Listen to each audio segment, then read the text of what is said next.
Welcome to Zoe Stories. How a secret dare turned me into a girl. My name's Chris, and up until a few weeks ago, I thought I had everything figured out. I was your average high school senior minus 18 years old, captain of the basketball team, and someone who took pride in fitting the mold of what society expected. I was always the athletic type, the guy who hung out with his buddies, played video games, and had no problem chasing girls. I knew exactly who I was, or so I thought. But then there's always that moment in your life when you realize that everything you thought you knew about yourself wasn't entirely true. It usually happens when you least expect it. It started innocently enough. It was the beginning of spring break, and my friends and I were hanging out at Danny's house, just like we did every weekend. We were laughing, joking around, as we often did when there wasn't much going on.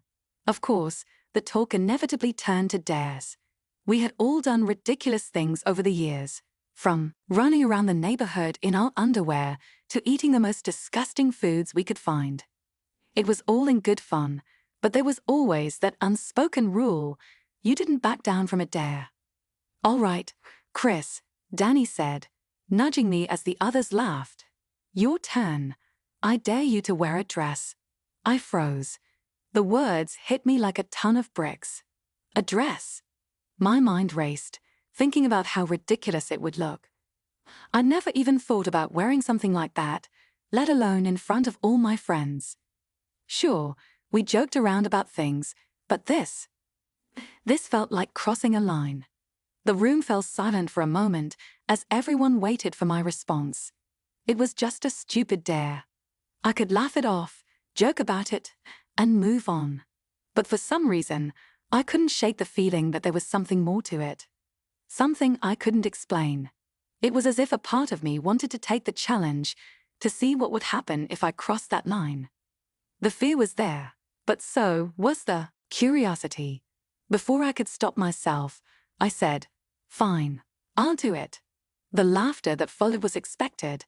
My friends were impressed by my boldness, but deep down, I felt something else. A flutter in my chest, a strange mix of excitement and anxiety. I had no idea what I was about to unleash. The next day, I met up with the group at Danny's place again. We had all agreed to meet there so I could take on the dare. I'd spent the night tossing and turning, unsure of how to go about it. How was I supposed to pull this off without completely embarrassing myself?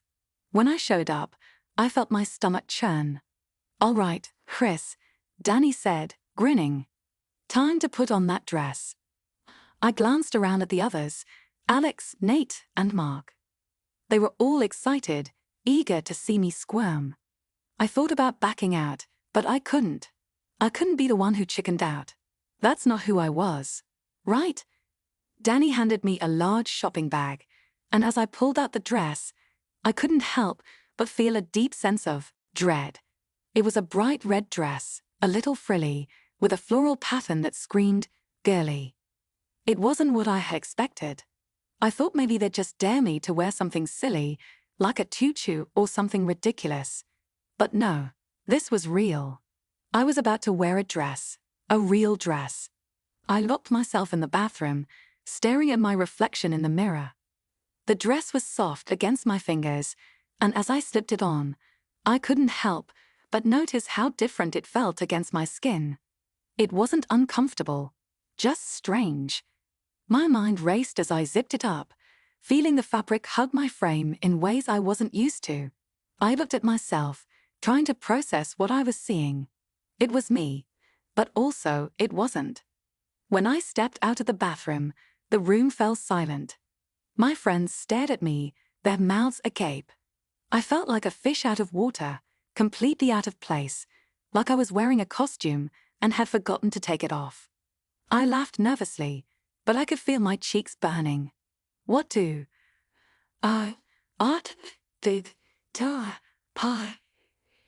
you think?" "Damn, Chris," Alex said, his eyes wide. "You actually look good. Like, really good." I froze, my heart skipping a beat. "What? No way." I tried to brush it off, but deep down, I couldn't deny it. Something inside me stirred, something that made me feel, strangely, good. The dress, the heels, everything felt different. My body felt different. I felt like I was being seen in a way I wasn't used to. I didn't know how to process it. The rest of the afternoon passed in a blur. There were jokes, laughter, and more teasing, but I couldn't stop thinking about the way I felt in that dress. It wasn't just about the physicality of it. It was how it made me feel on the inside. More alive, more seen, but I didn't know what that meant yet. The next few days felt strange. My friends had gotten their laughs, but I couldn't stop thinking about the dare. I didn't want to admit it, but I found myself going back to that mirror, trying on the dress again, feeling the same strange rush of excitement and discomfort. I hated it, but I couldn't stop myself. There was something magnetic about it, something I couldn't quite put into words.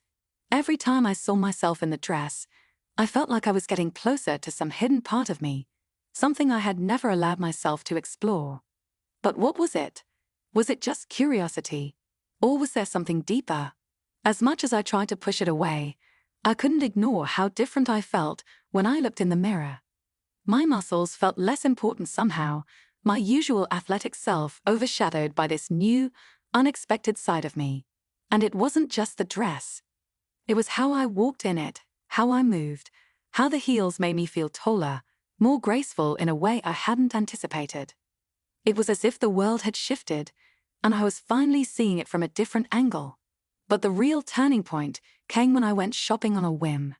I had been thinking about the dress again, how I had felt wearing it. So, one Saturday afternoon, I found myself in the mall, strolling through the clothing sections with no real purpose. I wasn't looking for basketball gear. I wasn't looking for anything I'd normally wear. No, I was looking for something else entirely. Something that called to me in a way I couldn't ignore. I ended up in the women's section. I didn't plan it. It just happened. I told myself it was just curiosity. But even as I reached for the fabrics, running my fingers over the soft materials of skirts and blouses, I knew it was more than that. There was a tug inside me, a pull towards something I hadn't allowed myself to explore before. Something that felt strangely right. I picked up a simple black dress, a bit more understated than the one I had worn for the dare. It was simple, sleek, and elegant. It felt like it was made for someone like me, someone who hadn't known they needed it until now. When I got home, I stared at the dress for hours. What was I doing? Why was I feeling this way? I was supposed to be the guy who didn't care about clothes like this. I was supposed to be the one who made fun of guys who dressed girly or weird. But now, here I was, holding the very thing I'd once mocked. I couldn't stop myself. I tried it on, and for the first time, I wasn't looking in the mirror and seeing someone pretending. I saw myself, but not the me that everyone else knew. This was a version of me I had been keeping hidden. It felt right. For the first time, I didn't feel like I was playing a role. I wasn't trying to be anyone I wasn't supposed to be. I was just me. The next day, I was overwhelmed. Everything had been building to this point. I had spent days, weeks, really, thinking about it. My friends had started to notice the changes in me. I wasn't the same Chris anymore. I couldn't even act the same around them. I wasn't sure who I was anymore, but I knew I couldn't keep pretending to be someone I wasn't. Danny called me in the afternoon, asking if I wanted to meet up. I didn't know what to say. On the one hand, I wanted to see my friends again.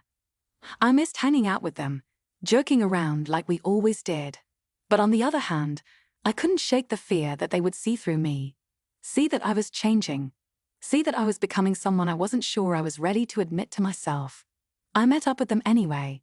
As soon as I walked into Danny's living room, all eyes were on me. They stared at me with a mix of surprise and curiosity. I couldn't hide it anymore. This wasn't just a joke. This wasn't just a dare. I had crossed a line, and I wasn't sure how to go back. "Chris, are you okay?" Nate asked, his voice laced with concern. I looked down at myself, realizing how much had changed. I wasn't just in a dress. I was living it now. This wasn't a dare anymore. This was real. I don't know, I admitted, my voice barely a whisper. I don't know who I am anymore. The silence stretched between us. They weren't laughing. They weren't making jokes. There was just a quiet understanding.